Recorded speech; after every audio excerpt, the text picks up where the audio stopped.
சட்டவிரோத குடியேறிகளை மட்டும் அமெரிக்காவில இருந்து வெளியேற்றுவோம்னு சொன்ன ட்ரம்ப் அது இல்லாம இன்னொரு காரணத்துக்காக பலரையும் அங்க கைது செய்யறதும் விசாக்களை முடக்கி வைக்கிறதும் நடந்துட்டு இருக்கு. அதுக்கு ட்ரம்ப் கிட்ட இருக்கிற அந்த காரணம்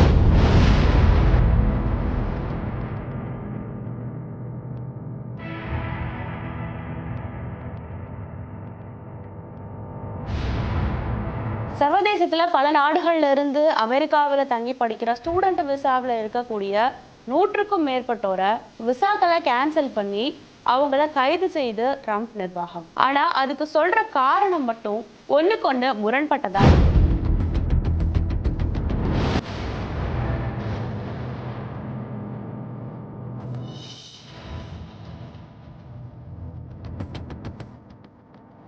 கைது செய்யப்பட்ட மாணவர்கள் நாங்க எந்த தப்புமே பண்ணல, எங்க கிட்ட முன்னெச்சரிக்கையும் கொடுக்கல, மேல்முறையீடு செய்ய வழியும் இல்லை, ஆனா அந்த நிலவில எங்களை வச்சு கைது செய்யறாங்க அப்படின்னு குற்றம் சாட்டுறாங்க.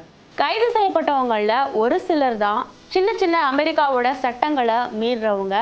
மற்றபடி பெரும்பாலானோர் ஒரு பொய் குற்றச்சாட்டின் அடிப்படையில கைது செய்யப்படுறாங்க.